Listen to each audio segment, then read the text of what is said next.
O mais recente ataque russo à Ucrânia gera, claro, reações do presidente dos Estados Unidos, Donald Trump, e quem analisa o conflito no leste europeu é o mestre em relações internacionais, Urian Fancelli, mais uma vez aqui no Jornal Jovem Pan.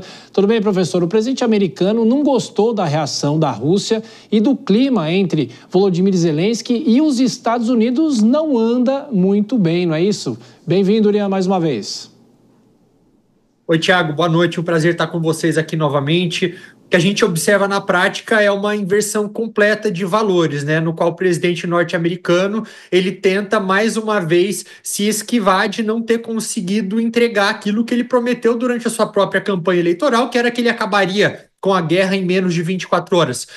Lá atrás já se sabia que isso seria impossível de acontecer, e o que a gente observa agora na prática é o Trump levando aí adiante uma mágoa já antiga que ele tinha do Volodymyr Zelensky. Para quem não lembra, aconteceu um caso há alguns anos atrás, quando o Trump era presidente pela primeira vez, no qual o Trump ele ia disputar as eleições contra o Joe Biden, e o filho do Joe Biden, o Hunter Biden, ele fazia parte de um conselho de uma empresa de energia na Ucrânia. Então, o Trump, como presidente dos Estados Unidos, pediu que o Zelensky investigasse o filho do Joe Biden. Isso não aconteceu. E aí, o que o Trump fez? Ele segurou uma ajuda de cerca de 400 milhões de dólares que o Congresso norte-americano havia aprovado para enviar à Ucrânia. Ele até sofreu impeachment na Câmara dos Estados Unidos por conta disso. Depois foi absolvido pelo Senado. Mas isso mostra que já é uma mágoa, uma magoazinha que vem lá de trás e que tem todo o contexto, ao mesmo momento em que o Trump ele bajula, ele elogia o Vladimir Putin, né? Vale lembrar que esse ataque horrível feito pela Rússia contra a cidade de Sumy, que deixou 34 mortos, imagens horríveis de uma mãe tentando acalmar uma criança ucraniana que estava em choque, estava traumatizada por conta daquilo. Isso acontece há poucos dias depois que o enviado especial do Donald Trump, o Steve Witkoff, olha aí, a gente está vendo a imagem da mãe tentando acalmar a criança. Esse Steve Witkoff, enviado do Trump, ele foi para a Rússia conversar com Vladimir Putin, ficaram durante pelo menos 4 horas conversando, e o que a Rússia está tentando fazer na prática, Thiago, só para finalizar, é ganhar tempo, porque ela entende que enquanto ela enrola o Donald Trump, ela consegue consolidar aqueles ganhos no campo de batalha. O drama humano da guerra, como a gente sempre falou aqui, não é, Urian? Agora, um outro destaque que você traz hoje aqui pra gente foi a visita do presidente de El Salvador a Donald Trump. Eu te pergunto, é possível dizer que não se trata de uma aproximação meramente simbólica, é isso? Não tem nada de simbólica, Thiago, essa aproximação.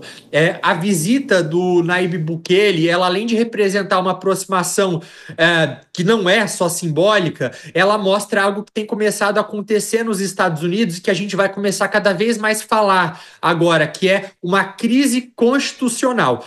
Por que eu falo isso? Porque o governo Trump está desobedecendo uma ordem direta da Suprema Corte para facilitar o retorno do Quilmar Abrego Garcia, um imigrante que foi deportado ilegalmente para uma daquelas mega prisões de El Salvador, mesmo estando protegido por uma decisão judicial. Então, em vez de cumprir a ordem, a Casa Branca está fingindo que não tem responsabilidade nenhuma sobre o caso, está jogando aí a culpa no Bukele, que por sua vez se recusa a colaborar. Então, essa encenação conjunta, o que ela nos mostra? O desprezo aberto do executivo norte-americano pelo judiciário.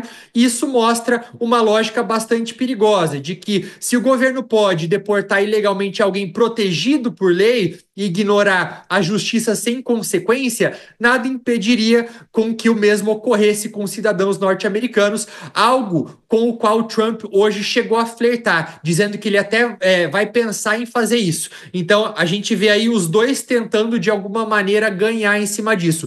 O Bukele mostrando para a sua própria população que ele tem acesso ao Donald Trump e ter o respaldo de um país da maior superpotência mundial, que é um membro do Conselho de segurança da ONU, né, membro permanente, e o Trump usando disso tudo, daqueles vídeos hollywoodianos produzidos pelo Bukele, para poder mostrar para a população, para o eleitorado norte-americano, que está entregando justamente aquilo que prometeu, que essas pessoas, esses imigrantes criminosos, vale ressaltar, grande parte não são criminosos, eles estão sendo punidos.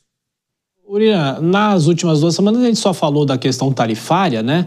E eu te pergunto o seguinte, como é que o presidente dos Estados Unidos está vendo as movimentações nesse tabuleiro, movimentações feitas pela China?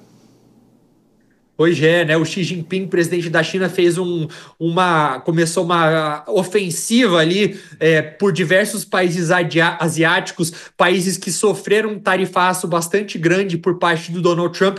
Vale lembrar, Tiago, que lá atrás, no primeiro mandato do Trump, ele também chegou a China já para se blindar de futuras tarifas. O que ela fez? Ela resolveu mandar algumas empresas, algumas fábricas para outros países da região, até para que eles não fossem alvos diretos do Donald Trump. Ele entendendo isso agora, naquele dia da libertação, ele acabou tarifando muitos desses países com 46%, 47%, 48% de taxas para tentar aí, de alguma maneira, prejudicar a China, que é quem ele enxerga como sendo seu maior rival geopolítico, e o Xi Jinping está fazendo uma viagem aí por esses países para tentar estreitar os laços. Mas o que o Trump não enxerga é que o que ele está fazendo na prática é empurrar diversas regiões do mundo, e eu não falo apenas da Ásia, mas também de América Latina e Europa, para o colo da China. A gente já sabe que o presidente Lula ele vai fazer uma viagem para a China em maio,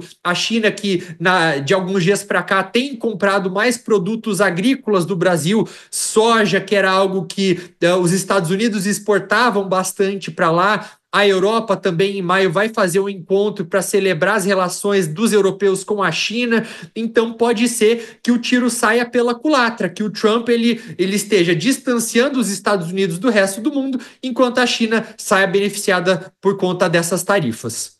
Análise aqui no Jornal Jovem Pan, do mestre em Relações Internacionais, Urian Fancelli. Professor, boa semana, a gente vai voltar a se falar mais vezes. Até!